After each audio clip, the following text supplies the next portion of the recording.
Yesterday, Cheryl Cole admitted that she doesn't trust anybody wholeheartedly, including her footballer husband, Ashley. She said, "I've come to the conclusion that I don't trust anybody in my life except for my mother and my dogs."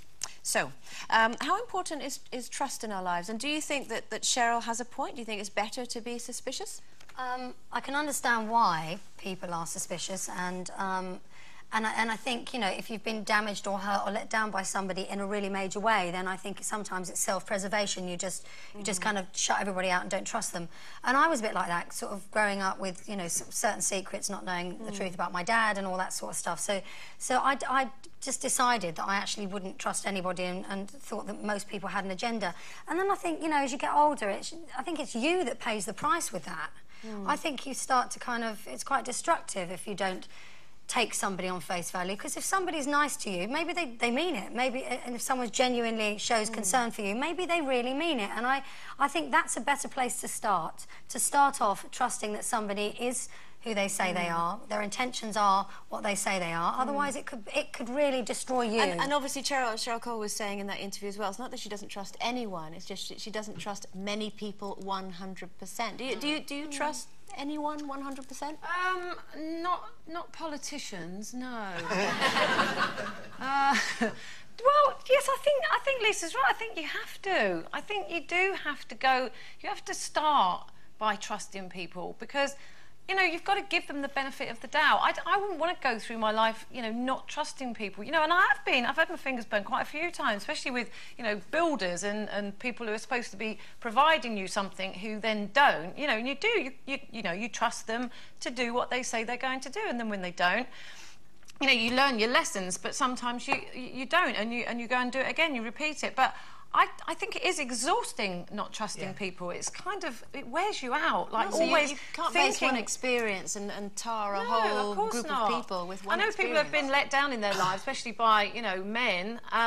And, you know, I know people who say I would never trust a man again because of something that one man has done, which I think is wrong. You know, you can't tar them all with the same brush. You could miss out on the best relationship of your life if you don't surrender to somebody just because you've just tarred everyone with the same brush. Right. I mean, I think there are, like, bodies of people that we just all, as a nation, kind of go, don't trust them. Like, you know, estate agents or something like that. Politicians. Yeah, lawyers. And I think that's kind of, you know, that's all a bit of fun. But that's a different kind of trust, isn't it? I think what I find nowadays is that people think it's quite clever and smart to be sort of cynical and, oh, you know, I don't trust anybody in the world. You know, it's the whole conspiracy theory business, and there's a, you know, a sort of world-weary thing that creeps into people. And in my experience... But it's good to question things. Yeah, but I'm saying you can't...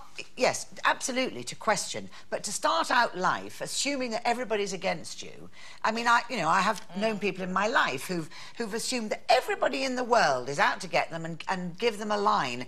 And they are very unhappy people in the end, because, A, it's self-fulfilling. I can honestly say, I've probably been done up a couple of times in my life, but in the main, if you give out good and you give out trust, you get it back. And those people that want to do me up, fine.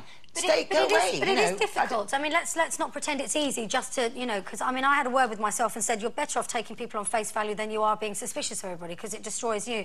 But, I mean, we do live in a cynical world where, you know, we can't trust the people But do we, though? Lisa, I had the opposite word with myself, because I'm sort of the other way around to you. I've had to say, now stop just thinking that everybody's lovely, because I take what people say to me absolutely at face value, because I wouldn't lie. I wouldn't say something that I didn't mean, unless maybe, you know, someone said what my shoes like and I didn't like them, you know, something like that. Yes, I would. To start off thinking people are essentially good unless proven otherwise is probably the better way to go. I mean, that's what I'm once saying. they do let me down, or if they do let me down, then yes, I do feel hurt and let down by it, but then I move on, because I sort of think you get one chance. I open myself up to you. I gave you a chance. You let me down. Do you give them another chance, though, if they let you down? Well, it depends in what sort of way. If they kind of slipped up and messed up, we all slip up and mess up and make mistakes. We're not perfect. But if someone willfully did something to hurt me or my family, then, you know, very nicely, I just wouldn't... It is so difficult for some people to actually move on, though. But, I mean, if you're talking about somebody just, like, letting you down and they don't turn up for your birthday party or something like that. Like you. But if you've had your... Yeah, like me. Was it just me that just didn't turn up? Well, now I feel really awful. She's a white girl, me today, isn't she? No, I was just, if you're talking about people that... I was going to make a really serious point now and I can't... I'm sorry. Well, I would say it's a very sad world because there are people now that now have no basis of trust in their lives. Children, a lot of children who live in families that they can't trust. And if you start life like that, that is bad. Yeah. And I think, we all owe it to each other. Because if you give somebody trust and give them the responsibility sometimes of trust, they will surprise you. Yes.